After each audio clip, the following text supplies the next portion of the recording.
এ পৃথিবীতে আজ থেকে প্রায় 1000 বছর পূর্বে মহাগ্রন্থ কোরআনুল কারীম যখন নাযিল শুরু হয়ে গেল, বিশ্বনবীর উপর কোরআনুল কারীম নাযিল হচ্ছে। বিশ্বনবী কোরআনের দাওয়াত দ্বারে দ্বারে পৌঁছে দিচ্ছেন। হযরত বিলাল কোরআন শুনে দিলটা নরম হয়ে গেল, কোরআনের জন্য পাগল হয়ে গেল। হযরত খাব্বাব কোরআন শুনে দিলটা নরম হয়ে গেল, কোরআনের জন্য পাগল হয়ে গেল। হযরত আবু বকর কোরআন শুনে দিলটা নরম হয়ে গেল, ইসলাম কবুল করে কোরআনের জন্য পাগল হয়ে গেল। হযরত সুমাইয়া রাদিয়াল্লাহু তাআলা আনহা কোরআন শুনে দিলটা নরম হয়ে গেল, ইসলামের জন্য তিনি জীবন পর্যন্ত উৎসর্গ করলেন। ও আল্লাহর বান্দার, কোরআন শুনে এক শ্রেণীর মানুষ কোরআনের জন্য পাগল হয়ে যাওয়া শুরু হয়ে গেল, আর এক শ্রেণীর মানুষ হলো কোরআন শুনে ওদের কলিজায় দাউ দাউ করে আগুন জ্বলতে শুরু করলো। সম্মানিত আল্লাহর প্রিয় বান্দাগণ, কোরআন নাযিলের প্রায় 1000 বছর পরে আমার মাতৃভূমি বাংলাদেশে হাজারো বাধা বিপত্তি, হাজারো মিথ্যা অপবাদ, বিভিন্ন ষড়যন্ত্র, মিথ্যা মামলা হামলা, জেল জুলুম রিমান্ড উপেক্ষা করে, ভয় ভীতি উপেক্ষা করে হযরত বিলালের উত্তরসূরিরা, হযরত খাব্বাবের উত্তরসূরিরা তারপরও কোরআনের তাফসীরের মাহফিলের আয়োজন করত। খাব্বাবের উত্তরসূরিরা বুক টান করে নিজের জীবন বাঁধি রেখে কোরআনের হক কথাগুলি বলতেছিল। অপরদিকে যাদের কলিজায় আগুন জ্বলছিল তারা কেউ না, তারা হলো আবু জেহেল সাহেব। আবু জেহেল সংসদে বিল পাস করে ফেলল, কোরআন আর শুনতে দেওয়া যায় না। কোরআন শুনলে মানুষ ইসলাম কবুল করে মুহাম্মদ সাল্লাল্লাহু আলাইহি ওয়াসাল্লামের দল বৃদ্ধি পাচ্ছে, দিন দিন মুসলমানের সংখ্যা বাড়তেছে। আবু জেহেলের কলিজায় দাউ দাউ করে আগুন জ্বলে। আমরা আবু জেহেলকে দেখি নাই, আওয়ামী লীগ হাসিনা আবু জেহেলের দেখেছি। কোরআন শোনার কারণে এদের কলিজায় দাউ দাউ করে আগুন জ্বলত। সম্মানিত আল্লাহর প্রিয় বান্দাগণ, একটা বছর বাংলাদেশে ফুটপাতে একটা গায়িকা মহিলা 3-4 পাস কোন দলের প্রশংসা করে গান গাওয়ার কারণে, কোন নির্দিষ্ট নেতার প্রশংসা করে গান গাওয়ার কারণে ফুটপাতের বাবার সাথে 4 গান গাওয়া 3-4 পাস একটা মহিলা একটা দলের প্রশংসা করে গান গাওয়ার কারণে, একটা নেতার প্রশংসা করে গান গাওয়ার কারণে বাংলাদেশে আমরা দেখেছি ইতিপূর্বে 3-3 এমপি হয়েছিল। ওই দল তার উপরে খুশিয়ে 3-3 এমপি বানিয়েছিল। কথা বলে আমরা এখানে এসেছি কার গান গাইছে?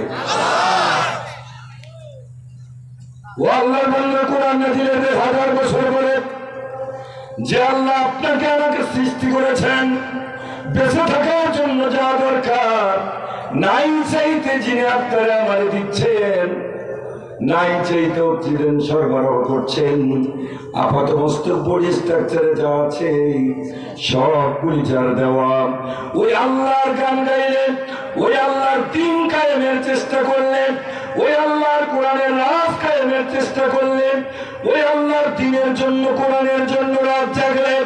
দুনিয়ার মমতা বেড়েছে, আল্লাহ তাআলার কাছে আল্লাহর এই কোরআনের পাগলদের মর্যাদা আল্লাহর কাছে কোটি কোটি কোটি গুণ বেশি হবে।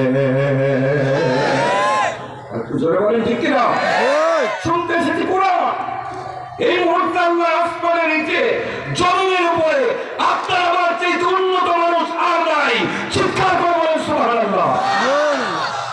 সম্মানিত আল্লাহর প্রিয় বান্দাগণ, ইতিপূর্বে যাদের উপর অত্যাচার অবিচার জুলুম অত্যাচারের স্টিম চালানো হয়েছে, শুরু হয়েছে আল্লামা সাঈদীকে দিয়ে কারণ আল্লামা সাঈদী একটা ব্যক্তি, তিনি কোনো বিষয় না, বিষয় ছিল কোরআন। আর একটু জোরে বলেন। সাঈদী কোনো বিষয় নয়। সাঈদী যদি আওয়ামী লীগ করতো, জাসদ করতো, সাঈদী যদি অন্য জাতীয় পার্টি করতো, তাহলে সাঈদীকে নির্যাতিত হয়ে 13 বছর 3 মাস কারারুদ্ধ থেকে মৃত্যুর কোলে ঢলে পড়তে হতো না। কথা বলেন ঠিক না? ওরা ওদের দুশ্মনী হলো, ওদের ষড়যন্ত্র হলো, ওদের কলিজায় আগুন হলো। কোরআনুল কারীম যুগে যুগে ইতিপূর্বে আল্লাহ রাব্বুল আলামিন বিশ্ব মানবতার হেদায়েতের জন্য আল্লাহ তাআলা নবী রাসূল প্রেরণ করেছিলেন।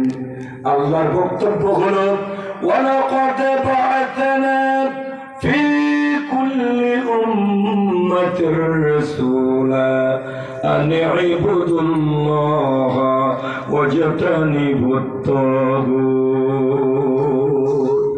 আল্লাহ রাব্বুল আলামিন বলেন, ইতিপূর্বে আমি যুগে যুগে মানুষের হেদায়েতের জন্য নবী রাসূল প্রেরণ করেছি।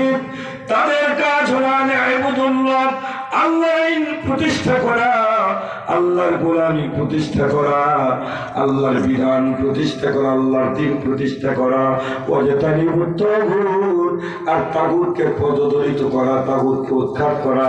এটাই নবী রাসূলদের কাজ। এই কাজটা করার জন্যই আমি যুগে যুগে অসংখ্য নবী রাসূল প্রেরণ করেছি। ও আল্লাহর বান্দারা, বিশ্বনবী জনাবে মুহাম্মদ রাসূলুল্লাহ সাল্লাল্লাহু আলাইহি ওয়াসাল্লামের বিদায়ের মাধ্যমে নবুয়তের পরিসমাপ্তি হয়েছে।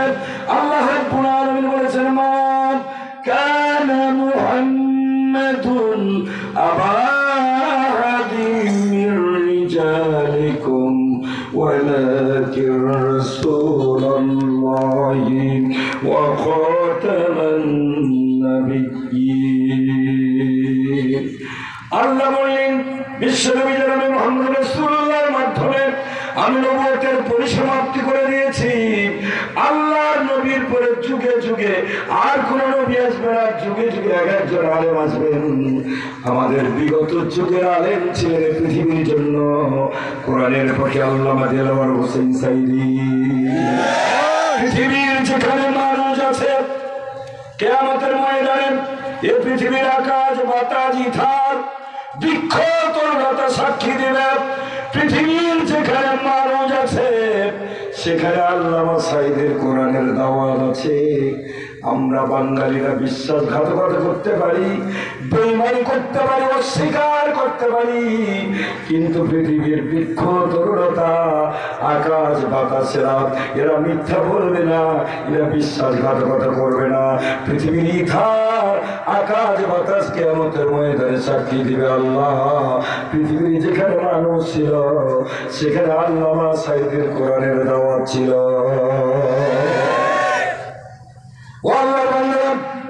তার একটি অপরাধ কোরআনের মাধ্যমে মানুষকে আল্লাহমুখী করা, মানব রচিত মতবাদের কবর দিয়ে জমিন আল্লাহর, আসমান আল্লাহর হুকুম চলবে কার? আল্লাহর জমিনে আল্লাহর বিধান প্রতিষ্ঠা করার চেষ্টা করাই ছিল তার অপরাধ। এই অপরাধে তার গ্রেফতার করে ও আল্লাহর বান্দার কোরআনের কণ্ঠকে রোধ করবে। ওরা মনে করেছিল আল্লামা সাঈদীর কণ্ঠ রোধ করতে পারলেই কোরআনের কণ্ঠ রোধ হয়ে যাবে। কথা বলেন ঠিক কিনা? আল্লামা সাঈদীকে গ্রেফতার করা হলো।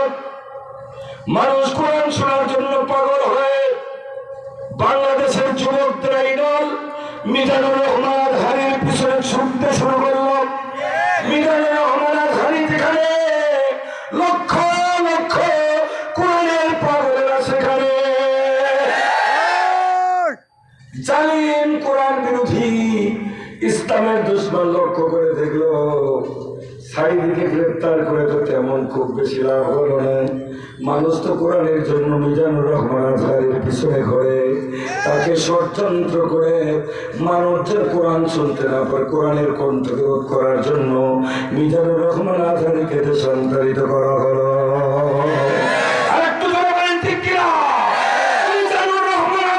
বিষয় নয়, আল্লামা সাঈদী বিষয় নয়, বিষয় হলো ইসলাম এবং কোরআন। তার কোরআনের কণ্ঠ করতে চেয়েছে, তার ইসলাম ঠেকানোর ষড়যন্ত্র করেছিল। কথা বলেন ঠিক কিনা?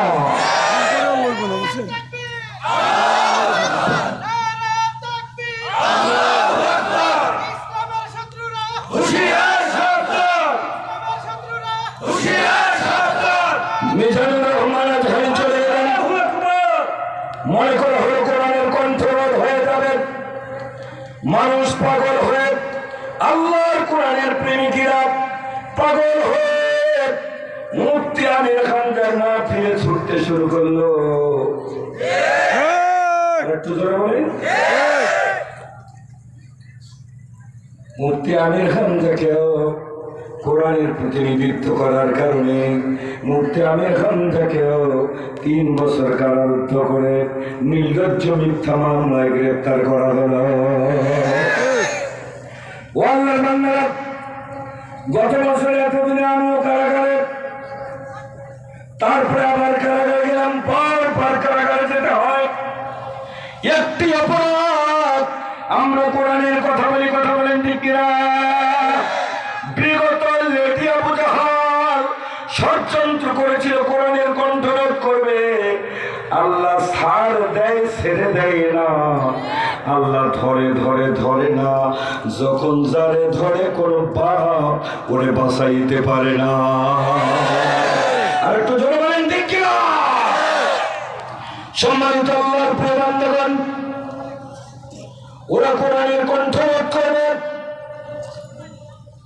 গত বছর 15 আগস্টে 14 আগস্টে কোরআনের পাখিকে ভারতের ষড়যন্ত্রে ইংরেজের সিজের মাধ্যমে বিষ প্রয়োগ করে আল্লাহর জান্নাতের রহমানকে দুনিয়া থেকে বিদায় করে দিল। আল্লামা সাঈদী কারাগারে যাওয়ার আগে একটা বক্তব্য দিয়েছিলেন, অন্যায় ভাবে আমাকে যদি হত্যা করা হয় এই সরকার 1 বছর টিকতে পারবে না। আল্লামা সাঈদী যে কথাগুলি বলেছেন ভবিষ্যৎবাণী, প্রতিটা অক্ষরে অক্ষরে প্রতিবাদী করেছে। আর কথা বলেন, 14 আগস্ট থেকে মৃত্যুর কোলে ঢেলে দেওয়া হলো। আর 5 আগস্টে দুর্দান্ত প্রভাবশালী যিনি ক্ষমতা পাকাপোক্ত করার জন্য সেনাবাহিনী তার সাজানো, র্যাব তার সাজানো, বিডিআর তার সাজানো, পুলিশ তার সাজানো, চৌকিদার থেকে প্রেসিডেন্ট পর্যন্ত প্রতিটি জায়গায় তার লোক, ক্ষমতাটা দীর্ঘস্থায়ী হবে। আল্লাহ অনেক খেলেছিস, আর ছাড় দেওয়া হবে না, হবে না, হবে না।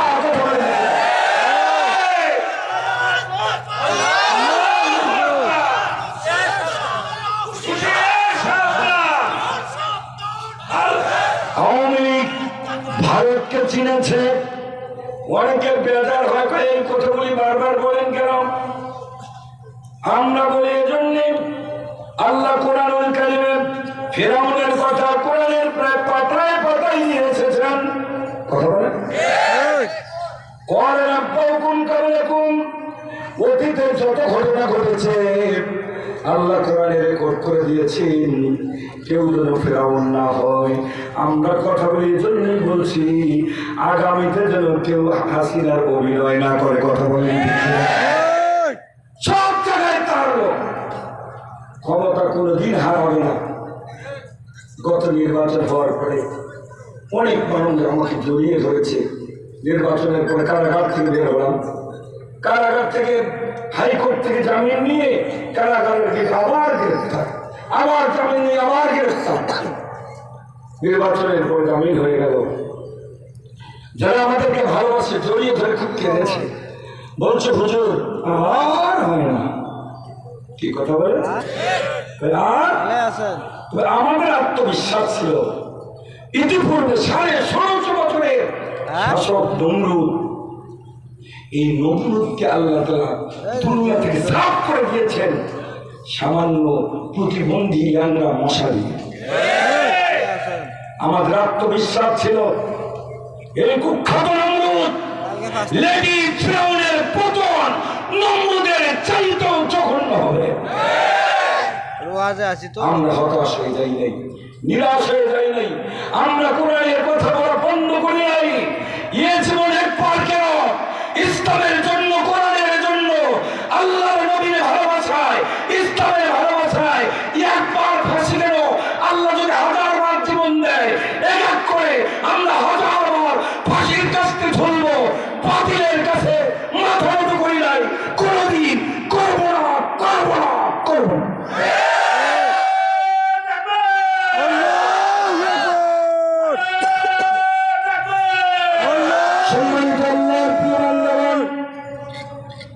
হাসিনা আমেরিকা চিনেছে, ভারত চিনেছে, অন্যান্য রাষ্ট্রপ্রধান পৃথিবীর বড় শক্তিদের চিনেছে, কিন্তু হাসিনা আসলে চিনতে পারে নাই আল্লাহকে।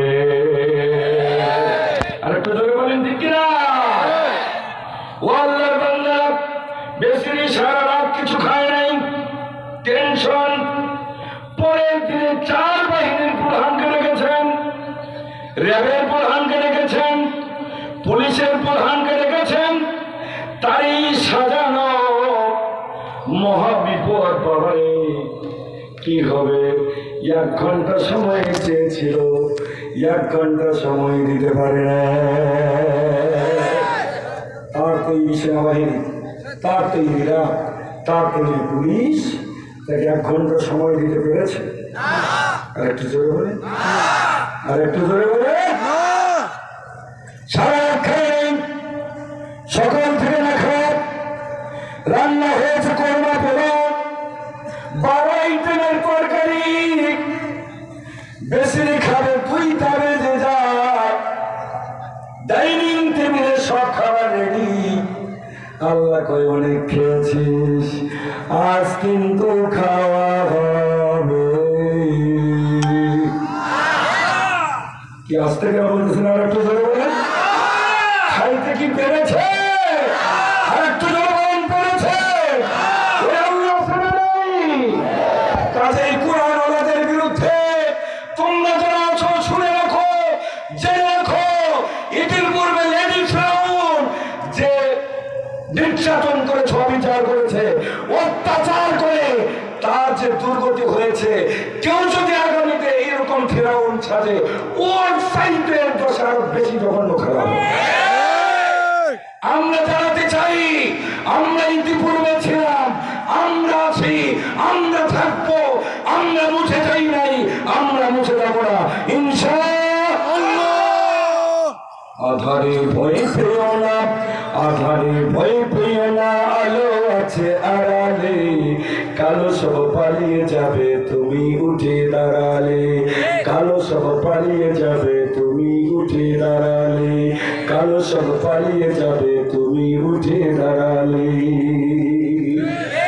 বালুবাই পাদুগুলো চলে ভেসে যাবো এলে ঢেউ, দাবানল চললে কি তা ফু দিয়ে পারে রে ভাই কেউ। বালুবাই পাদুগুলো চলে ভেসে যাবে এলে ঢেউ, দাবানল চললে কি তা ফু দিয়ে পারে রে ভাই কেউ। মঞ্জিল পাবে তুমি, মঞ্জিল পাবে তুমি, পাহাড় বাধা মারালে, কাল সব পালিয়ে যাবে তুমি উঠে দাঁড়ালে, কাল সব পালিয়ে যাবে তুমি উঠে দাঁড়ালে। বসে থাকার সময় আছে? আর একটু যেটা বলেন, বসে থাকার সময় আছে?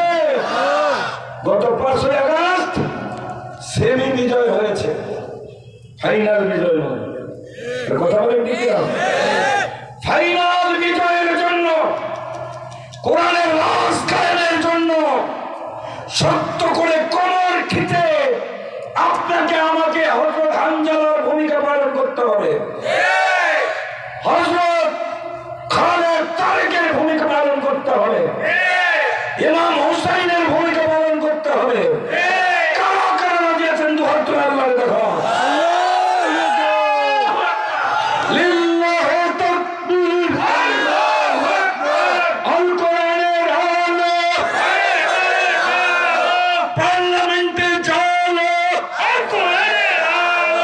সুপ্রিম কোর্টে চলো,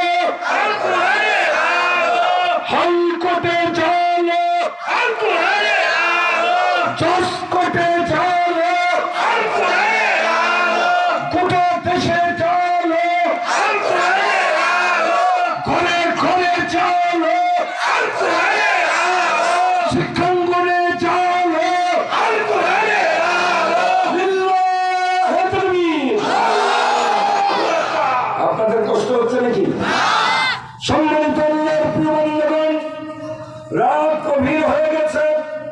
রাত কবির হলে কণ্ঠ দেবে যায়।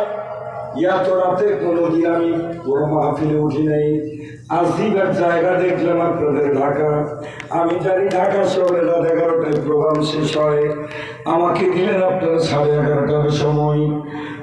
আমি আশা করছিলাম এই এলাকার জন্য, বর্তমান জাতির জন্য যে আলোচনা খুবই দরকার, কথা কয়টা যেন আমার জবান থেকে আল্লাহ তাআলা বের করে দেন। সবাই বলুন আমিন।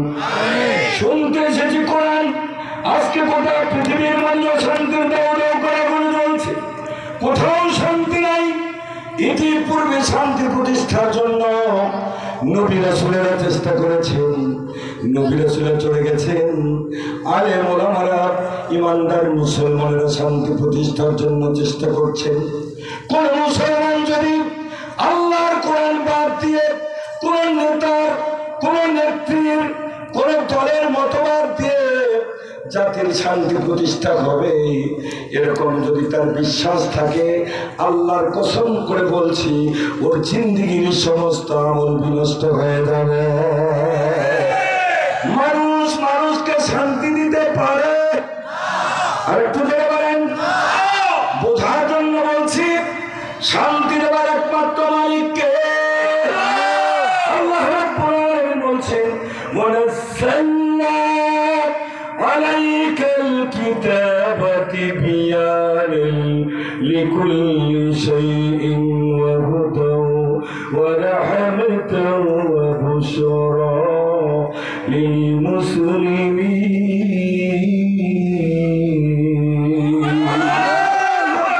আল্লাহ রাব্বুল আলামিন বললেন, হাবিব, আমি আপনার প্রতি যে কোরআনুল কারীম নাযিল করে দিয়েছি, এরা যেমন একটাই নাযিল হয়েছে।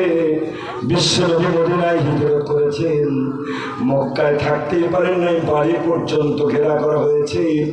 আবু জাহল তার সংসদে বিল পাস করেছে, মুহাম্মদকে আর থাকতেই দেওয়া হবে না, বাঁচতেই দেওয়া হবে না। মহাজোট গঠন করে আবু জাহলের সংসদে চূড়ান্ত বিল পাস হয়ে গেল। মুহাম্মদ ইসলামের বাড়ি পর্যন্ত ঘেরাও হয়ে গেল। আল্লাহর নবীকে হত্যা করবে। আল্লাহ রাব্বুল আলামিন কোরআনুল কারীমে কত চমৎকার করে কোট করে দিয়েছেন, ওয়াইদ ইয়ামকুরু বিকাল্লাযীনা কাফারু লিয়ুথবিতুকা আও ইয়াকতুলুকা আও ইউখরিজুকা ওয়া ইয়ামকুরুনা ওয়া ইয়ামকুরুল্লাহ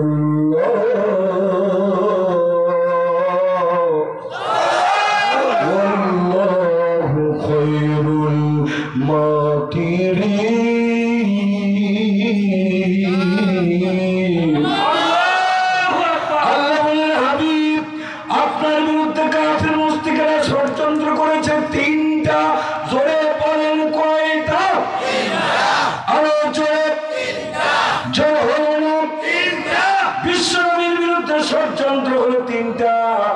এক নম্বর হলো গ্রেপ্তার করবে, 2 নম্বর হলো হত্যা করবে, 3 নম্বর হলো দেশ থেকে বের করে দেবে। বিশ্বনবী চলে এলেন।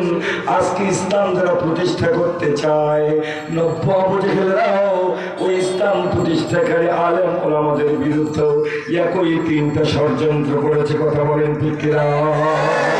3 জন নবীর বিরুদ্ধে নারী ধর্ষণের অভিযোগ করেছিল, 3 জন নবীর বিরুদ্ধে নারী ধর্ষণের মামলা হয়েছিল। পয়গম্বর ইউসুফ, পয়গম্বর জাকারিয়া, পয়গম্বর মুসার বিরুদ্ধে নারী ধর্ষণের মামলা হয়েছিল। নবীরা নাই, ইসলাম প্রতিষ্ঠার জন্য নবীদের যারা প্রতিনিধিত্ব করেছে, মৌলানা মতিউর রহমান নিজামী, আলী আহসান মোহাম্মদ মুজাহিদ, কামারুজ্জামান আল্লাহ সাইদি, আব্দুল কাদের মোল্লা, মীর কাসেম আলী মিন্টু, আল্লাহ নবীর উপস্থিতিতে যারা ইসলামের প্রতিনিধিত্ব করেছে, তাদের বিরুদ্ধেও নারী ধর্ষণের অভিযোগ এই লেডি ফিরাউন দিয়েছে।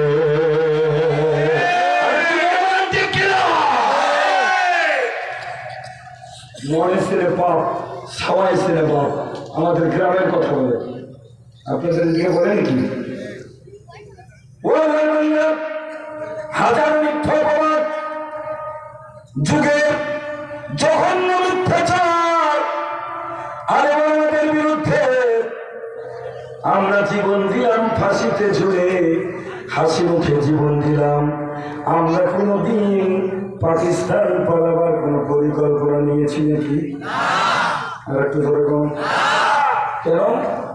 ভারত পালাবার পরিকল্পনা নিয়েছিলাম, সৌদি আরব পালাবার পরিকল্পনা নিয়েছি, আমেরিকা পালাবার পরিকল্পনা কি নিয়েছি? হাজার হাজার মানুষ আলেমরা জীবন দিয়েছে, নির্বিচারে বিচারের নাম অবিচারের মাধ্যমে জীবন দিয়েছে। তারা কোনোখানে পালাবার পরিকল্পনা করে নাই, কারণ আমরা জানি আল্লাহর জন্য বেঁচে থাকার চাইতে শাহাদাতের মর্যাদা বেশি। মানুষ তো মরবেই, কেউ ট্রাকের চাকার সাথে পিষ্ট হয়ে মরে, কেউ প্যারালাইজড হয়ে মরে, কেউ বার্ধক্যজনিত কারণে বিছানায় পায়খানা প্রসাব করে আপন জনদেরকে বেজার করে মরে। এই মরার ভিতরে কোনো সার্থকতা নাই। কোরআন নাজিলের 1000 বছর পরে ইসলামের জন্য, কোরআনের জন্য যদি রাজপথে জীবন দেওয়া যায়, এ মরা মরতে দেরি হয়, আল্লাহর জান্নাতে যেতে দেরি হয় না। যার কারণে আমরা পালাবার পরিকল্পনা করি নাই, ওদের কাছে মাথা উন্নত করি। আর একটু জোরে বলেন, তোরা 15-16 বছরের দুর্দান্ত শাসক, প্রভাবশালী শাসক, সব তোমাদের, তোমরা পালাও কে? কথা বলো। ও আল্লাহর বান্দারা, আল্লাহর ফয়সালা মারাত্মক। ওরা কোরআনের কণ্ঠরোধ করতে চেয়েছিল, আজকে আল্লাহ তাআলা ওদের কণ্ঠরোধ করে দিয়েছে। আর একটু ঠিক ছিল, ওরা পালায় জন্য আমাদের হলো মনের সাহস, মনোবল সত্য, মনে ছেড়ে পাপ, সবাই ছেড়ে পাপ। আরে কথা বলো। আমরা জানি আমরা আল্লাহর পথে আছি, আল্লাহর কোরআনের দায়ী, আমরা ইসলাম প্রতিষ্ঠার চেষ্টা করি, আমরা কোনো অন্যায় করি নাই, এজন্য আমরা পালাবার পরিকল্পনা করি নাই। ওরা পালাইতে চেষ্টা করার জন্য, ওরা জানে যত অন্যায় করেছে, যত চুরি ডাকাতি করে লোপাট করেছে, যত মানুষ খুন করেছে, দিনের কাম রাতেই সেরেছে, ওদের হৃদয়দেরকে দংশন করে এদেশের মাটি আমাদের আর জায়গা দিবে না। কথা বলেন ঠিক কিনা? এজন্য পালায়। কি বলেন? বিশ্বনবী হিজরত করলেন, বয়স হলো মাত্র 2 বছর। রাষ্ট্রপতির হযরত আবু বকর সুপ্রিম কোর্টের প্রধান বিচারপতির দায়িত্ব পালন করছেন। 2 বছর হয়ে গেল। 2 বছর পরে হযরত আবু বকর সিদ্দিক রাদিয়াল্লাহু তাআলা আনহু আসরের নামাজের পর বিশ্বনবীকে বললেন, ইয়া রাসূলুল্লাহ, ইয়া হাবিবাল্লাহ, আমি আর চাকরি করব না, প্রধান বিচারপতির পদটা আজকে ইস্তফা দেব। বিশ্বনবী বললেন, আবু বকর, তোমার মাথা খারাপ হয়েছে নাকি? আমি যে রাষ্ট্রের প্রেসিডেন্ট, ওই রাষ্ট্রের প্রধান বিচারপতির দায়িত্ব আমি যোগ্য ব্যক্তি তোমার দিয়েছি, তুমি কেন পদত্যাগ করবে? হযরত আবু বকর বলছি, ইয়া রাসূলুল্লাহ, ইয়া হাবিবাল্লাহ, যে দেশের প্রেসিডেন্ট আপনি, কোরআন দিয়ে দেশটা শাসন করছেন কারণে 2 বছর হয়ে গেল, আজ পর্যন্ত একটা মামলা আমার কোর্টে আসে নাই। 2 বছরে একটা বিচার পর্যন্ত করতে পারি নাই। 2 বছর চাকরি করলাম, একটা মামলা আমার কোর্টে আসলো না। সুতরাং আমি আর এই চাকরি করবো না, রিজাইন দেব। বিশ্বনবী আনন্দের কান্না কাঁদতেছিলেন, নবীর চোখের পানিতে গাল ভিজে যাচ্ছিল, দাড়ি ভিজে যাচ্ছিল, বুক ভিজে যাচ্ছিল। এন্ডিমেন্ট টাইমে জিবরাইল এসে হাজির, আল্লাহর পক্ষ থেকে সালাম জানিয়ে বলছেন, ইয়া রাসূলুল্লাহ, আল্লাহ তাআলা আপনার উপরে অখণ্ড আয়াত নাযিল করে দিয়েছেন। এই কথা বলার পরে জিবরাইল তেলাওয়াত শুরু করে দিয়েছেন, ওয়ানাজ্জালনা আলাইকাল কিতাবা তিবয়ানাল লিকুল্লি শাইইন ওয়া হুদান ওয়া রাহমাতান ওয়া বুশরা লিল মুসলিমিন।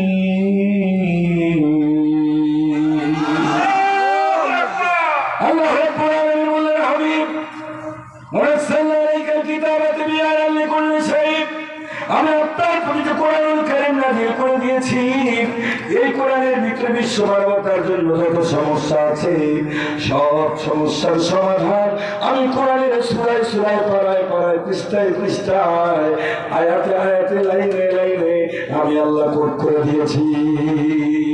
আপনি যেমনি নেতা, সংবিধান হয়ে কোরআন, আপনি রাসূল, আপনার নেতৃত্বে কোরআন নামক সংবিধান দিয়ে আপনি যখন দেশটা পরিচালনা শুরু করেছেন, চুরি বন্ধ হয়ে গেছে, ডাকাতি বন্ধ হয়েছে, খুন বন্ধ হয়েছে, ছিনতাই রাখাতি বন্ধ হয়েছে, নারী ধর্ষণ বন্ধ হয়েছে।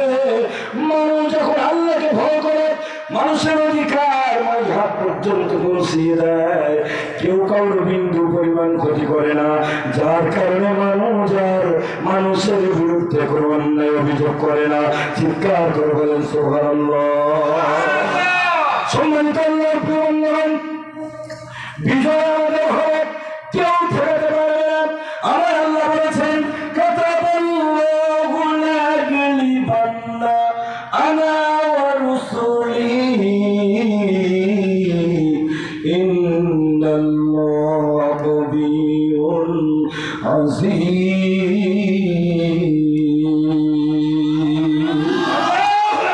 আর বিজয় আমাদের হবে, পৃথিবীর কোন শক্তি নাই আমাদের বিজয় ঠেকাতে পারে।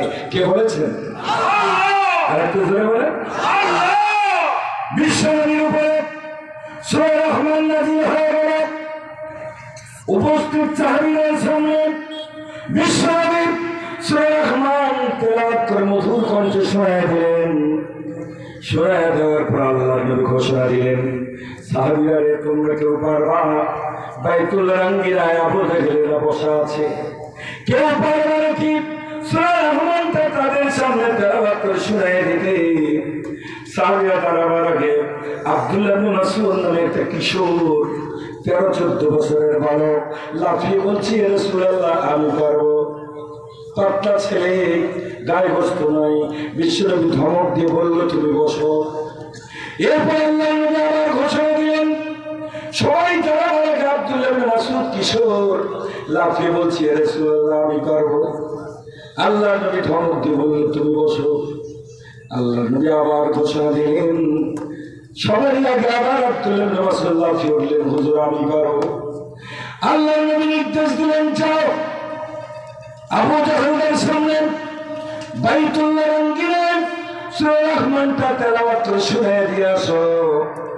হযরত আব্দুল্লাহ ইবনে মাসউদ 13-14 বছরের বালক সুললিত কণ্ঠে, সুমধুর কণ্ঠে বাইতুল্লাহ আঙ্গিনায় সূরা রহমান তেলাওয়াত শুরু করে দিলেন।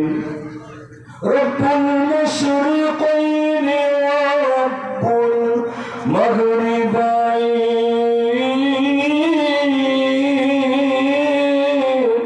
আল্লাহু আকবার ফাবিআলাই রাব্বিকুমা তুকান্নিবান।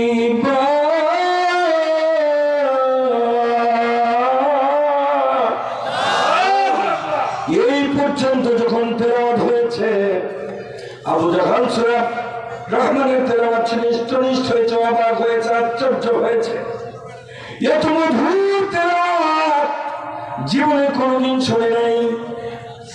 উপস্থিত কাফেররা চাতক পাখির মতো তিন পতন নিরাপত্তা সূরা রহমানের তেলাওয়াত শুনছে।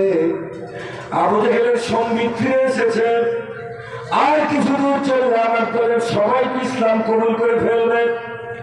আবু জাহেল উঠে সূরা রহমান তেলাওয়াতরত অবস্থায় আব্দুল্লাহ ইবনে মাসউদের গায়ে কষা পুরো থাপ্পড় বসিয়ে দিয়েছে। কুখ্যাত আবু জাহেল, নাউজুবিল্লাহ। ছোট্ট আব্দুল্লাহ ইবনে মাসউদের দুই কান থেকে রক্ত গড়িয়ে গড়িয়ে পড়ছে। কাঁদতে কাঁদতে আব্দুল্লাহ ইবনে মাসউদ বিশ্বনবীর কাছে গেলেন। বিশ্বনবী লক্ষ্য করে দেখলেন আব্দুল্লাহ ইবনে মাসউদের দুই কান দিয়ে গড়িয়ে গড়িয়ে রক্ত পড়ে। আব্দুল্লাহ ইবনে মাসউদ ব্যথার চোটে কান্নাকাটি করে। আল্লাহর নবী বলছে, আব্দুল্লাহ ইবনে মাসউদ খবর কি? কই হুজুর, এই ঘটনা আবু জাহেল আমার থাপড়ে কান ফাড়ায় দিছে।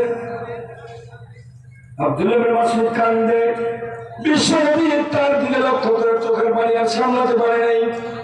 ছোট বাচ্চাকে কারো এমনি মারপিট করেছে, বিশ্বনবীও কাঁদে, চোখের পানিতে গাল ভিজে যায়, দাড়ি ভিজে যায়। এমনি টাইমে জিবরাইল এসে হাজির। জিবরাইল এসে হাজির হয়ে খিলখিল খিলখিল করে হাসে। আল্লাহু আকবার বলুন। বিশ্বনবী আব্দুল্লাহ ইবনে মাসউদ কাঁদে, জিবরাইল কি হাসে। আর একটু জোরে বলে হাসে। দুঃখের সময় যদি কেউ হাসে তাহলে কাঁটা ঘায়ে লবণের ছিটা দেওয়ার মতো। আল্লাহ নবী বলে, জিবরাইল, ও জিবরাইল, আমার কলিজার টুকরা আব্দুল্লাহ ইবনে মাসউদ, আবু জাহাল পুরো কপালটা তোর কান ফেলে দিয়েছে, তুমি খিলখিল করে হাসো, আমরা কাঁদি, এ কেমন ব্যাপার? এবার জিবরাইল বলছে, রাসূলুল্লাহ, হাবিবাল্লাহ, জবাবটা আজকে দেব না, কয়েক বছর পরে দেব। জোরে জোরে বলেন সুবহানাল্লাহ। কোরআনের প্রতি আল্লাহ সাইলেই কবি সম্রাট ডক্টর আল্লামা ইকবাল রহমতুল্লাহ আলাইহি একটা শের বলেছিলেন, बर्बाद गुलिस्ता की एक ही मुल्लू काफी है, गुलिस्ता के हार साथ मुल्लू बैठे हैं, फिर अंजाम गुलिस्ता क्या हो गया? একটা ফুল বাগান ধ্বংস করার জন্য একটা হুতুম পেশাই যথেষ্ট। সেই হুতুম পেশা বসে গেছে ফুল বাগানের ডালে ডালে, ফুল বাগানের দশ আছে কি হবে আল্লাহ জানে। একটু কথা বলে ঠিক না?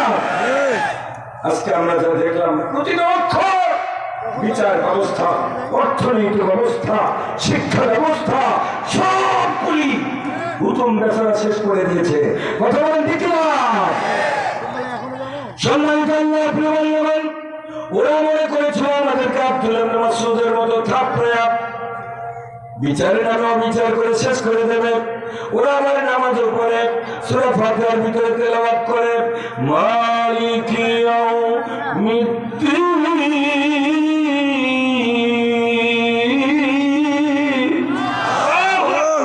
এই আয়াতটা কি আপনাদের এলাকায় সূরা ফাতিহায় আছে? জোরে বলে আছে? সব দলের মানুষ যারা নামাজ পড়ে প্রতি রাকাতেই পড়তে হয়। আল্লাহ তাআলা স্মরণ করে দেয়, বেকুবরা রে, সব বিচারকের বিচার যিনি করবেন জবান করে বলুন তিনি কে? সুপ্রিম কোর্টের প্রধান বিচারপতি